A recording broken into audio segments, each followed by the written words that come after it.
الحمد لله نحمده ونستعينه ونستغفره ونعوذ بالله من شرور أنفسنا ومن سيئات أعمالنا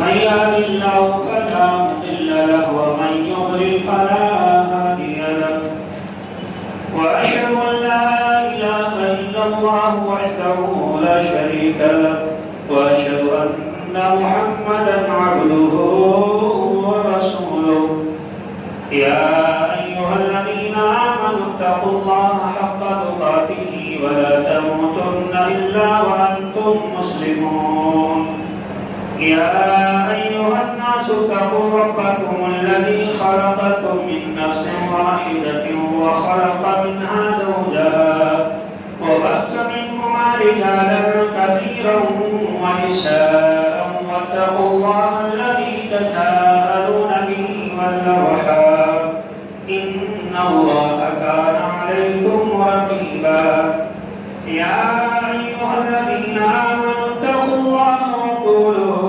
قولا سديدا يصلح لكم أعمالكم ويغفر لكم ذنوبكم ومن يطع الله ورسوله فقد فاز فوزا عظيما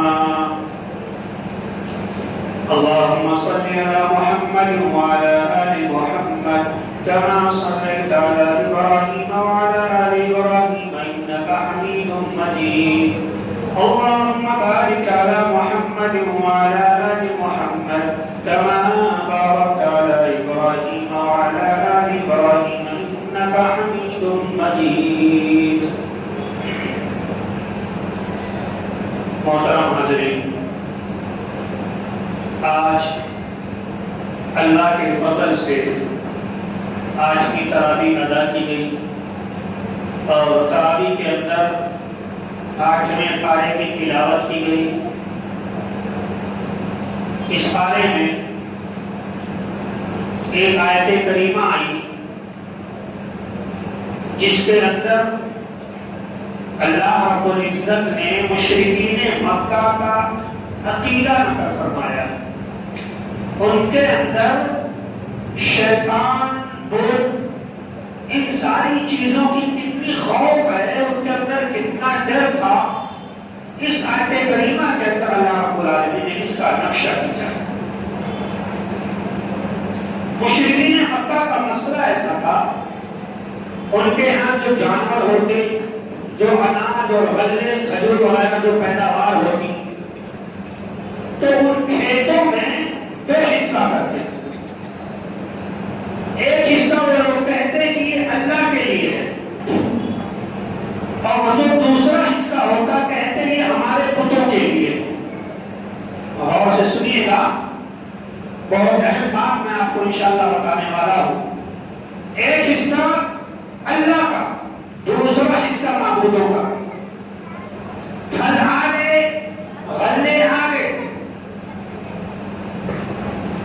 تو جو حصہ وہ لوگ بتوں کے لیے مقرر کر رہے تھے یا کر کے رکھے تھے، اگر اس میں کم پیداوار ہوتا تو اللہ رب العالمین کے حصے سے نکال کر بتوں والے حصے میں ڈال دیتے۔ لیکن جو جگہ، جو چیز اللہ کے لیے متعین تھی، اس میں اگر کم پیداوار آتا تو بتوں کا جو حصہ تھا یہاں سے نکال کر اس میں نہیں ڈالتے۔ کہتے بھائی اللہ مالدار ہے، اللہ کو کسی چیز کی ضرورت ہے۔ بتوں کے متعین شدہ حصے میں کم پیداوار آیا تو اللہ کا جو متعین حصہ تھا اٹھا کر بتوں کو دیتے، لیکن جو حصہ اللہ کے لیے متعین ہوتا اس میں اگر کم پیداوار ہوتا تو بتوں والی زمین سے حصہ نکال کر کے اللہ کے حصے میں نہیں ڈالتے۔ کہتے اللہ مالدار ہے، اللہ کو کسی چیز کی ضرورت نہیں ہے۔ اللہ رب العالمین نے اسی کا رکشہ آیت کریمہ میں کھینچا۔ مسئلہ کیا معلوم ہے؟ یہ اللہ سے اتنا نہیں کرتے تھے جتنا یہ اپنے معبودوں سے کرتے تھے۔ ان کے دل میں معبودان باطلہ کا اتنا خوف، اتنا ڈر، ہمیشہ یہ معبودان باطلہ لکڑیوں سے بنائے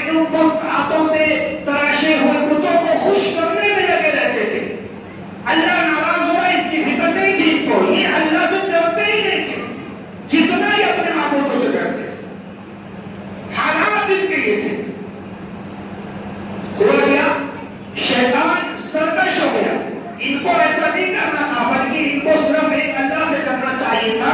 لیکن یہ لوگ کیا کیے؟ اللہ رب العالمین سے ڈرنے کے بجائے شیطان سے ڈرنے لگے. شیطان کا خوف ان کے اندر بہت زیادہ ہو گیا. اللہ رب العزت نے اس عقیدے کی تردید کی. اللہ رب العالمین نے کہا ہے مشرکین مکہ تمہارے دلوں میں میرا خوف اتنا زیادہ ہے جتنا کہ تم معبود اللہ سے ڈرتے ہو.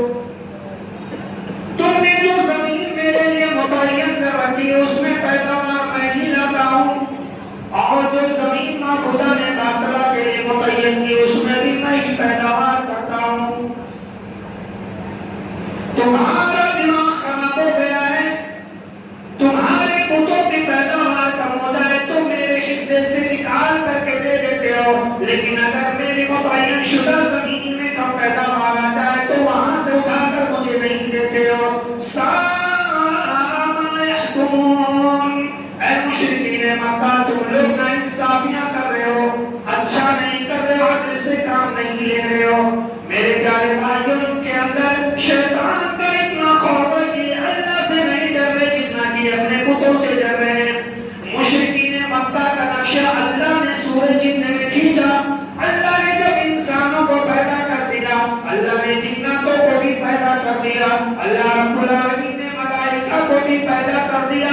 اللہ تعالیٰ نے انسانوں کو اتنی زیادہ طاقت دی کہ شروع میں شیطان اور جنات انسانوں سے ڈرتے تھے. دیکھیں عقیدے کی بہت اہم بات. یہ سورہ جن میں اللہ نے اس واقعے کو نقل کیا اور علامہ ابن کثیر رحمۃ اللہ علیہ کی تفسیر سے میں اس بات کو رکھ رہا ہوں.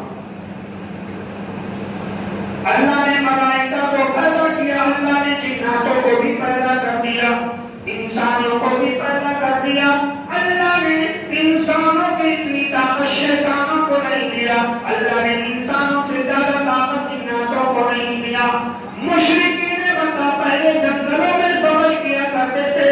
وہ جب جنگل میں جا کے اپنے بال بچوں کے ساتھ تو جنگل میں کھڑے ہو کر کے کہتے تھے اے جنگل کے راجا جتنا, اے اس جنگل کے سب سے بڑے شیطان, اے اس جنگل کے سب سے بڑے جنات, تم مجھے شیطانوں سے اس جنگل کی وبا سے بچانا. یہاں پر جو موذی جانور ہیں ان جانوروں سے ہمیں بچانا. اس جنگل میں جو شیطان ہے ان کے مکاریوں سے اور ان کے نقصان سے ہمیں بچانا. میرے پیارے بھائیوں یہ لوگ جنگلوں میں جاتے تھے اور جناتوں کی پناہ طلب کیا کرتے تھے. جنات کہنے لگے یار اللہ نے تو ہمیں انسانوں سے کم طاقت دے رکھی ہے, اللہ نے ہمیں انسانوں سے کم طاقت دے رکھی ہے, لیکن یہ انسان دیکھو آج جب جنگل میں آیا ہے تو یہ میری پناہ مانگتا ہے. یعنی ہمیں اپنے آپ سے بڑا سمجھتا ہے, اپنے آپ سے زیادہ طاقتور سمجھنے لگا ہے. مانگنے پر اے جنات اس جنگل کی وبا سے یہاں کے شیطانوں سے ہماری حفاظت کرنا. اب جنات سوچنے لگے یار اللہ نے تو ہمیں اتنی طاقت نہیں دی ہے, ہم تو انسانوں سے ڈرتے ہیں, اللہ نے ہمیں اتنی طاقت نہیں دی کہ ہم انسانوں کو بچا سکیں, ہمارے اندر اتنی قوت ہی نہیں ہے. لیکن یہ دیکھو یہ لوگ تو ہمیں اپنے سے بڑا سمجھ رہے ہیں. کیا وہ معلوم ہے فزادوہم رہقا, قرآن کریم کے الفاظ ہیں فزادوہم رہقا. جتنا سرکش بن گئے اپنے آپ کو طاقتور سمجھنے لگے اور حالات اتنے بڑھ گئے کہ اب شیطان اور جنات جس کو چاہتے ہیں اس کے اوپر حاوی ہو جاتے ہیں. اور تو کہتے کہ ملے ہے نا ہر شخص کو یہی پروپیگنڈا دے کر کے بلاتے رہتے تمہارے گھروں میں جناتوں نے قبضہ کر لیا, تمہارے گھروں میں شیطانوں نے قبضہ کر لیا, تمہارے بچوں کو یہ نقصان کر سکتے. میرے پیارے بھائیوں تمہیں حضرت عمر رضی اللہ تعالیٰ عنہ کا واقعہ سامنے ہونا چاہیے. آج بھی وہی چیز ہے, شیطان میں اتنی طاقت نہیں کہ وہ انسانوں سے جیت جائیں, جنات میں اتنی طاقت نہیں کہ وہ انسانوں سے جیت جائیں. یہ تو انسانوں نے ان پر کرم کیا اور انہیں اپنے سے زیادہ طاقت عطا کر دی اور وہ سرکش ہو.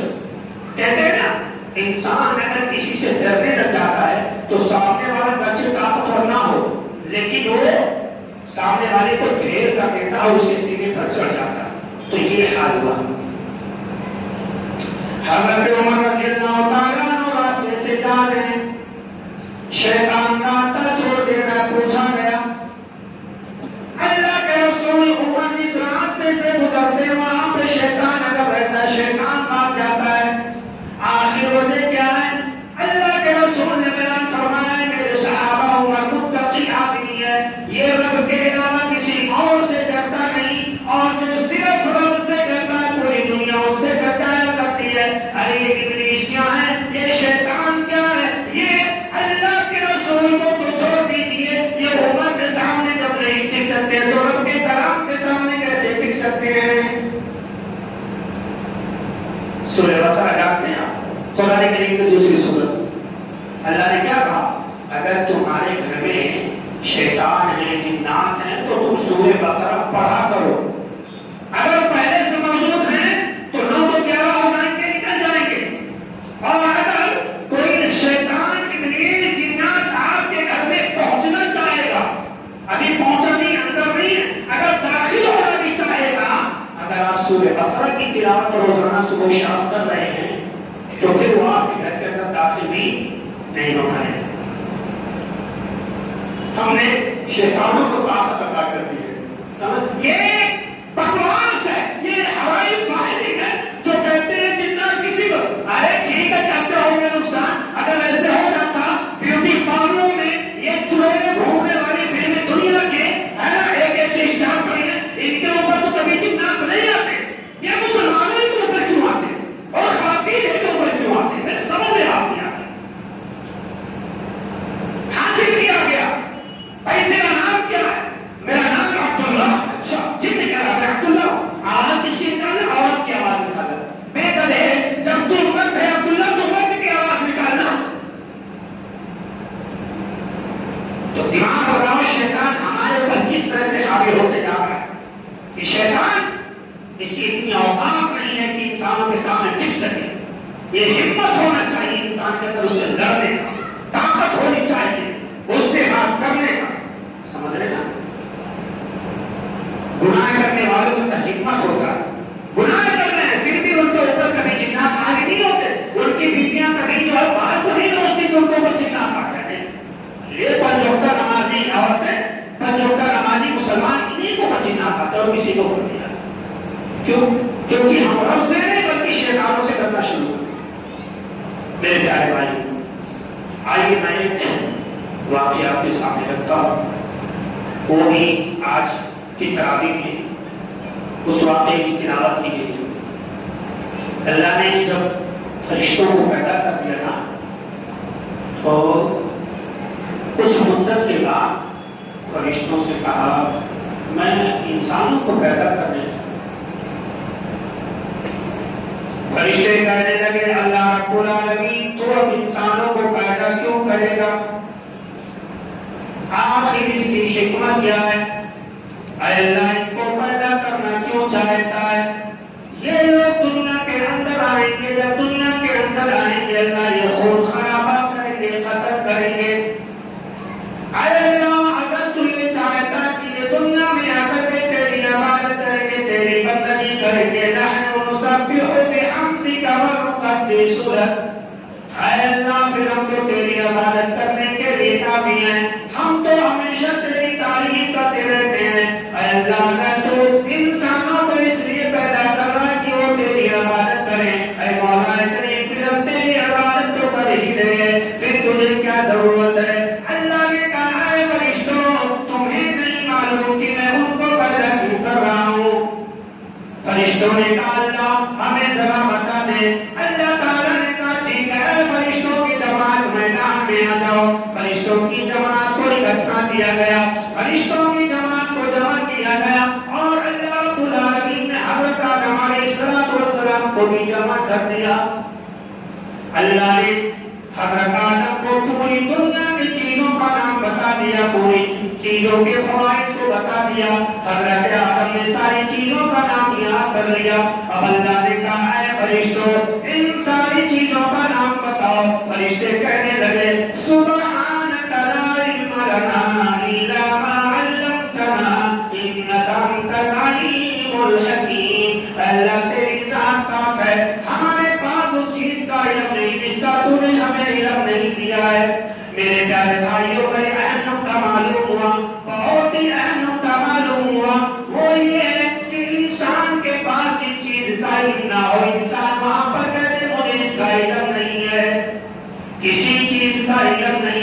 انسان کہتے مجھے اس چیز کا علم نہیں، مجھے اس چیز کی جانکاری نہیں. جو انسان ایسا کہہ دیتا ہے تو گویا کہ وہ فرشتوں کے راستے پر ہے، فرشتوں کے طریقے پر ہے. کیونکہ اللہ نے پوچھا ہے فرشتوں ان ساری چیزوں کا نام بتاؤ. فرشتوں نے کہا لا علم لنا الا ما علمتنا. اللہ اس چیز کا علم ہمارے پاس نہیں کیونکہ تو نے ہمیں اس کا علم دیا ہی نہیں ہے.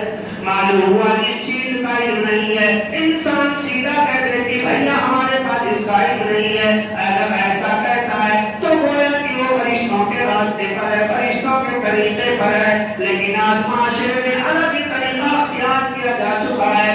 اگر کسی عالم دین سے کوئی فتویٰ پوچھا گیا، اگر وہ عالم دین کہتے مجھے اس کا علم نہیں ہے، تو سامنے بیٹھے وہ مفتیان کرام فتویٰ دینا شروع کر دیتے ہیں. ایک ایسا عالم ہے اس کے پاس جو ہے اس چیز کا علم نہیں ہے.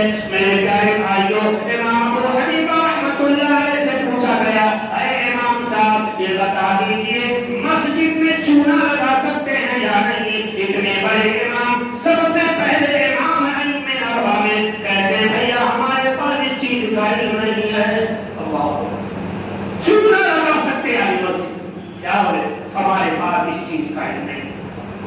کیوں معلوم ہے ایک عالم دین سمجھتا ہے اگر میری زبان سے حدیث رسول کے خلاف بات نکل گئی تو جتنے لوگ اس پر عمل کریں گے تا قیامت ہم اس کا گناہ کریں گے.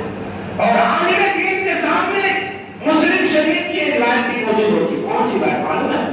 بڑا پیارا بات ہے میرے پیارے بھائی، یہ ایک روایت اپنے سامنے رکھو. کیا معلوم ہے؟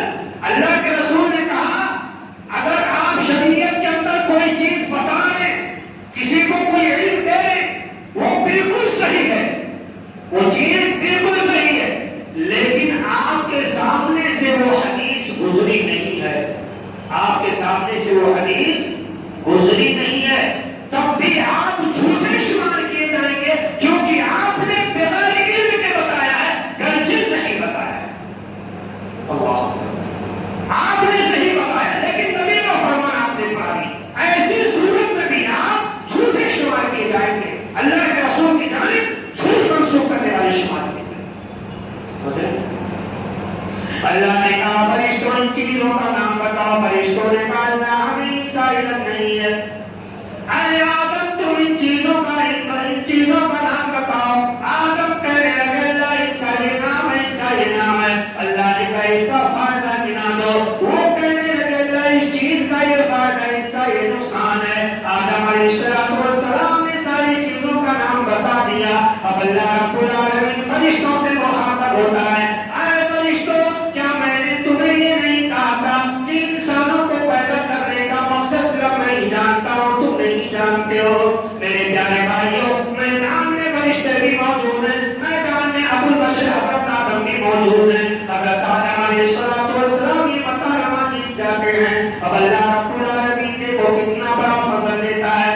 اللہ تعالیٰ کہتا ہے اے فرشتوں کی جماعت اور اے جنوں کی جماعت تم بھی آ جاؤ. جنوں اور فرشتوں کی جماعت اکٹھا ہوتی ہے. اللہ کہتا ہے فرشتوں کی جماعت، اے جنوں کی جماعت، میرے پیغمبر آدم کے سامنے تم لوگ اپنا پیشانی ٹکا دو، ان کو سجدہ کرو.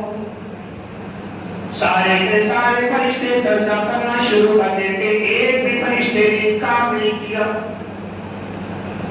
جب جناتوں کی باری آتی ہے، جنات میں ابلیس رہتا ہے. ابلیس کہتا نہیں میں تو نہیں سجدہ کروں گا. وہ سجدہ نہیں کیا. ففسق عن امر ربہ، سجدہ کرنے سے انکار کر دیا. اللہ رب العالمین نے پوچھا ما منعک الا تسجد اذ امرتک. اے ابلیس یہ بتا میں نے جب حکم دیا سجدہ کرنے کے لیے تو تو نے سجدہ کیوں نہیں کیا؟ اور ابلیس کہنے لگا اے اللہ تو ہی مجھے بتا دے میں ان کو کیسے سجدہ کروں. انا خیر منہ خلقتنی من نار وخلقتہ من طین. اللہ میں کیسے ان کو سجدہ کروں، یہ مجھ سے تو بہتر نہیں ہے. اللہ کہتا تمہارے پاس دلیل کیا ہے؟ وہ ابلیس کہنے لگا اللہ تو نے تو مجھے بھڑکتی ہوئی آگ سے پیدا کیا ہے اور آدم کو تو نے مٹی سے پیدا کیا ہے. دلیل کیا دیتا ہے؟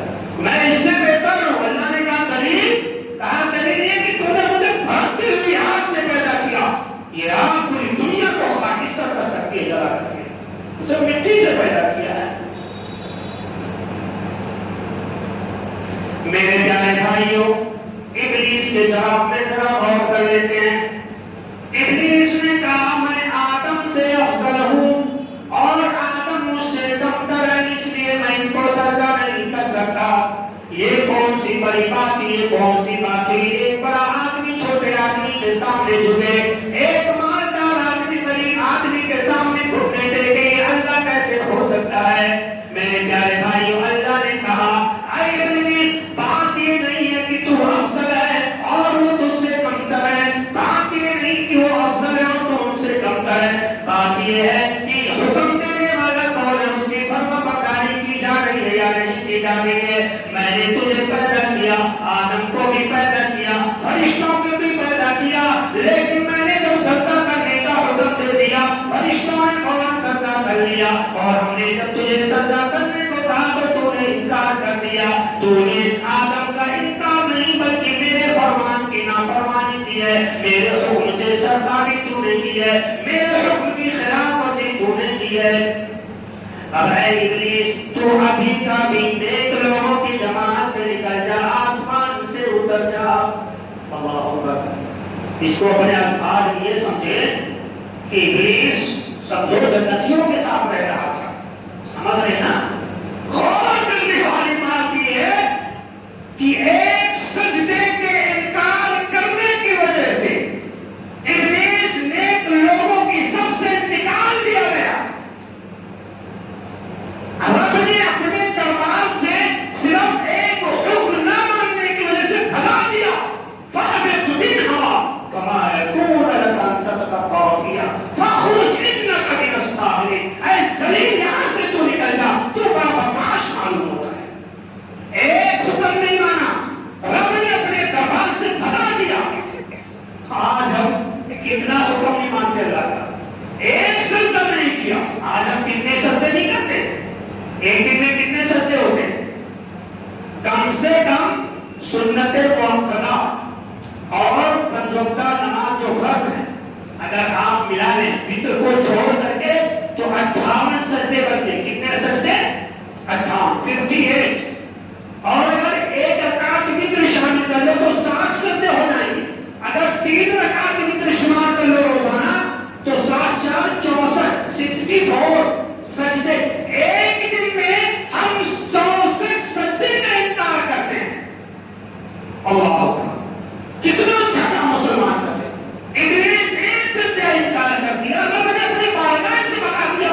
آج مسلمان ایک دن میں 64 سجدے کا جو انکار کر رہا اور اپنے آپ کو سچا پاتا مسلمان۔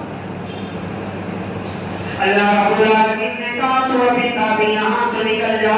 میرے پیارے بھائیوں، آخری بات میں آپ کے سامنے بیان کر رہا ہوں۔ آج جو حافظ صاحبان نے قرآن کریم کی تلاوت کی، ابھی فرشتوں کی جماعت کری ہے، ابھی حضرت آدم علیہ السلام بھی وہاں پر موجود ہیں۔ اب اللہ کہتا ہے اے آدم، میں نے تمہیں اتنا اونچا مقام دیا ہے، میں نے تمہاری بیوی کو اتنا اونچا مقام دیا ہے، تم اور تمہاری بیوی دونوں جاؤ جنت کے اندر داخل ہو جاؤ، تم دونوں جنت کے اندر داخل ہو جاؤ، یہ جنت تمہارے حوالے تمہارا رب کرتا ہے اور جنت کا لباس تمہارا لباس ہوگا۔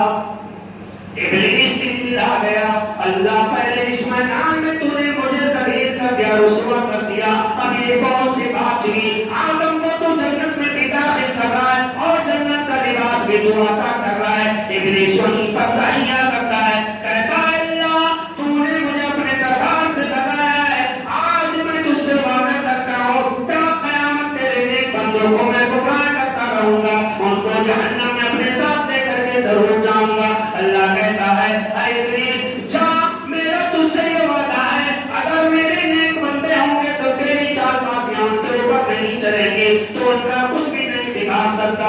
ابلیس کہتا اللہ ٹھیک ہے، تو مجھے قیامت تک مہلت دے دے۔ اللہ نے ابلیس سے کہا جا، تجھے میں نے قیامت تک مہلت دے دی ہے۔ میرے پیارے بھائیوں، ابلیس کو اللہ نے قیامت تک موقع دے رکھا ہے نیک بندوں کو گمراہ کرنے کے لیے۔ اللہ نے آدم کو جنت میں داخل کیا، ان کی بیوی کو بھی جنت کے اندر داخل کر دیا، دونوں جنت کے اندر گئے، جنت کا کا لباس پہن لیا. اللہ نے کہا اے آدم سنو، ان کی بیوی حوا تم بھی سنو، ایک جنت میں درخت ہے، اس درخت کے قریب تمہیں نہیں جانا ہے. اگلا نقطہ جو میرے پیارے بھائیوں بڑا پیارا نقطہ ہے، بڑا پیارا نقطہ ہے. شیطان رمضان میں قید کر دیا جاتا ہے نا، لیکن اس کا وسوسہ قید نہیں کیا جاتا ہے. یہ واقعہ بھی بیان کرتا ہے اس مسئلے کو. آدم جنت میں گئے، ان کی بیوی جنت میں چلی گئی، جنت کا لباس پہن لی. اب ابلیس کے دل میں حسد پیدا ہوتا ہے، جلن پیدا ہوتا ہے. اب ابلیس زمین پر رہ کر کے آدم اور حوا کے دل میں وسوسہ ڈالتا ہے، کہتا ہے اے آدم اے حوا، کیا تم دونوں کو یہ معلوم ہے کہ اللہ نے اس درخت سے منع کیوں کیا ہے؟ اس درخت کے قریب جانے سے تمہیں کیوں روک رکھا ہے؟ آدم و حوا کہتے نہیں، ہمیں نہیں معلوم ہے، بس اللہ کا حکم ہے، اس لیے ہم اس کے قریب نہیں جا رہے، اس سے دور ہیں. اور ابلیس کہتا ہے سنو، یہ درخت اس کا پھل اتنا اچھا ہے، اس کا پھل اتنا عمدہ ہے، جو آدمی اس کا پھل کھا لیتا ہے وہ ہمیشہ دائمی زندگی پا جاتا ہے، وہ ہمیشہ ہمیشہ کے لیے جنت کے اندر رہ جاتا ہے، وہ کبھی جنت سے نکالا نہیں جائے گا، یا تو وہ فرشتہ بن جائے گا یا پھر اللہ تعالیٰ اسے ہمیشہ ہمیشہ کے لیے جنت کے اندر رکھے گا. اے آدم، اللہ تمہیں ہمیشہ جنت میں رکھنا نہیں چاہتا، اس لیے تمہیں اس درخت کے پھل سے منع کر دیا ہے. وسوسہ دیکھو، سمجھ میں آئی بات کچھ؟ شیطان کا وسوسہ. یہ جو درخت ہے اس کا پھل بڑا شیرین اور بڑا میٹھا ہے، اور اس کا پھل جو کھا لیتا ہے نا وہ ہمیشہ ہمیشہ کے لیے جنتی ہو جائے گا، کبھی اسے جنت سے نکالا ہی نہیں جائے گا، یا پھر اللہ اسے فرشتہ بنا دے گا. جانتے ہو، اور اللہ یہ چاہتا کہ تم ہمیشہ جنت میں نہ رہو، اسی لیے اللہ نے منع کر رکھا. تم اگتا جاؤ گے، للچاؤ گے، کھاؤ گے، نہیں تو جنت سے نکل کر بھاگ جاؤ گے. حضرت آدم اور ان کی بیوی صاحبہ شیطان کے وسوسے میں آ گئے، پھل کو چکھ لیا، پھل کو کھا لیا. فَبَدَتْ لَهُمَا سَوْآتُهُمَا وَطَفِقَا يَخْصِفَانِ مِنْ وَرَقِ الْجَنَّةِ. پھل کو کھاتے ہی آواز آئی، اللہ نے آواز دی، اے آدم و حوا، کیا میں نے تمہیں منع نہیں کیا تھا کہ اس درخت کا پھل نہیں کھانا؟ کیا تمہارے رب نے تمہیں نہیں روکا تھا کہ اس درخت کے قریب نہیں جانا؟ تم دونوں اس کے قریب کیوں چلے گئے؟ میرے پیارے بھائیو، جو ہی آدم نے اس درخت کا پھل کھا لیا، جو ہی حوا نے وہ پھل چکھ لیا، اللہ نے جو جنت کا لباس پہنا رکھا تھا وہ دونوں لباس آٹومیٹک ان کے بدن سے اتر گئے. آٹومیٹک. فَبَدَتْ لَهُمَا سَوْآتُهُمَا. آٹومیٹک. کمپیوٹر سسٹم جانتے نا، یہ بٹن دباؤ، یا موٹر ہے نا، یہ بٹن دباؤ، لائٹ ہے تو پانی آئے گا، یہ بٹن آف کر دو موٹر بند ہو جائے. فین کا بٹن آن کرو، فین چالو، یہ آف کر دو، فین بند. تو سسٹم تھا اللہ کا. جو ہی انہوں نے فرمایا فوراً ان کے بدن سے لباس جنت کا اتر گیا. اب وہ جنت کے درختوں کے پتوں سے اپنی شرمگاہ کو ڈھانپنے لگے. اللہ نے کہا دیکھا ہم نے اسی لیے منع کیا تھا، اور ہم نے کہا تھا کہ اس ابلیس سے ساودھان رہنا، یہ بہت ڈینجر ہے کہ تمہیں جنت سے نکلوا سکتا ہے تمہارا کھلا ہوا دشمن. میرے پیارے بھائی، معلوم یہ ہوا رب کی نافرمانی اگر کرو گے، نعمتوں سے ہاتھ دھو بیٹھو گے. آدم نے شیطان کے وسوسے میں آ گئے، ان کی بیوی شیطان کے وسوسے میں آ گئی. اللہ تعالیٰ نے ان کے بدن سے جنت کا لباس اتار دیا، جنت سے بھی نکال دیا. اللہ نے کہا اے آدم اور حوا، ابھی تاکہ تم دونوں یہاں سے نکل جاؤ اور تم زمین کے اوپر چلے جاؤ، وہاں پر تمہیں رہنا ہے، وہیں پر تمہیں زندگی گزارنی ہے، وہیں پر تمہیں موت آئے گی، پھر دوبارہ تمہیں زمین سے اٹھایا جائے گا. آدم اور حوا اپنے آپ پر شرمندہ ہوتے ہیں، اپنے عمل پر، اپنے کرتوت پر شرمندہ ہوتے ہیں اور کہتے ہیں ربنا ظلمنا انفسنا وان لم تغفر لنا وترحمنا لنكونن من الخاسرین. اللہ ہم نے غلطی کر دی ہے، اللہ ہم اپنے عمل پر شرمندہ ہے، تو ہمیں معاف فرما دے.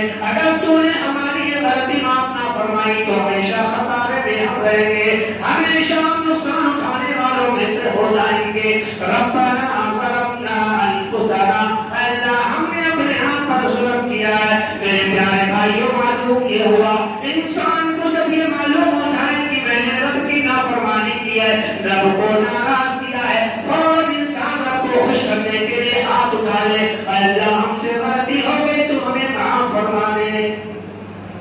معلوم ہو نہیں معلوم؟ حضرت آدم اور حوا سے غلطی دونوں نے کہنا شروع کر دیا، اللہ معاف فرما دے۔ اللہ نے کہا ٹھیک ہے معاف تو کر دیتا ہوں، لیکن اب تمہیں جنت میں نہیں رہنا، زمین پر رہنا۔ دیکھ رہے نبی ہے، رب کی نافرمانی کی تو جنت سے نکال دیے گئے، جنت کا لباس بھی چھین لیا گیا اور زمین پر بھیج دیا گیا۔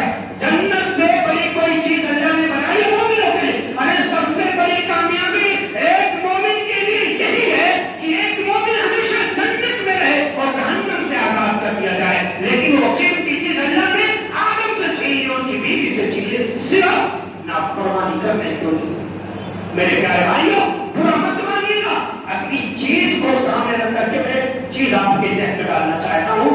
آج جو لوگ نبی کے فرمان کے سامنے ائمہ کا قول پیش کر دیتے ہیں اور کہتے ہیں نہیں یہ ہمارے ائمہ کا قول ہے، اس پر ہم عمل کریں گے، ہم مقلد ہیں، تم غیر مقلد ہو۔ ارے میرے پیارے بھائیوں اللہ اماموں کے بارے میں سوال نہیں کرے گا، سوال تو نبی رسول اور اللہ اپنے ذات کے بارے میں کرے گا۔ یہ رب کی نافرمانی نہیں تو اور کیا؟ اللہ نے کیا کہا؟ اتبعوا ما انزل الیکم من ربکم ولا تتبعوا من دونه اولیاء۔ اللہ نے کہا اے مسلمانوں جو چیز میں نے تمہاری طرف نازل فرمائی ہے اس کی تم پیروی کرو، اس پر تم عمل کرو۔ اے مسلمانوں بتاؤ اللہ نے کیا چیز نازل فرمائی؟ اللہ نے قرآن نازل فرمایا، اللہ نے پیارے رسول کو نازل فرمایا، حدیث نازل فرمایا، اس کے علاوہ کوئی چیز اور نازل نہیں فرمایا۔ اللہ یہ کہے قرآن کی پیروی کرو، قرآن کی باتوں پر عمل کرو، اللہ یہ کہے نبی کی باتوں پر عمل کرو، اور تم مسلمانوں کہتے ہو نہیں ہمیں نبی کی باتوں کی ضرورت نہیں، ہم تو امام ابو حنیفہ امام احمد بن حنبل کے مقلد ہیں، اسی لیے ان کی باتوں پر عمل کریں گے۔ میرے پیارے بھائیوں یہ سب کیا ہے؟ سمجھ رہے ہو؟ قرآن کریم میرے پیارے بھائیوں پڑھتے جاؤ، سنتے جاؤ، بڑی جامع کتاب ہے، بڑی کتاب ہے۔ انشاءاللہ کل کے درس میں مزید باتیں بیان کی جائیں گی، جو نوا پارہ ہوگا اس واقعے سے جوڑ کر کے اب آج کی بات یہیں پر ختم کرتے ہیں۔ ضرورت اس بات کی ہے کہ ہم اور آپ قرآن کو پڑھیں، قرآن کو سمجھیں اور اپنی زندگی میں انقلاب لائیں، صحابہ کے طریقے پر چلنے کی کوشش کریں۔ اگر صحابہ کے طریقے سے ہٹ گئے تو یہ جان لو 1100% ہمارے لیے جہنم مقدر ہو چکے ہیں۔ اللہ رب العالمین سے دعا کرتے ہیں مولا کریم ہم تمام مسلمانوں کو قرآنی قوانین کے مطابق، قرآنی اصولوں کے مطابق زندگی گزارنے کی توفیق عطا فرما۔ اللہ تعالیٰ ہماری ساری نیکیاں قبول فرما، سارے گناہ معاف فرما۔ آمین۔ وما علینا الا البلاغ المبین۔ والسلام علیکم ورحمۃ اللہ وبرکاتہ۔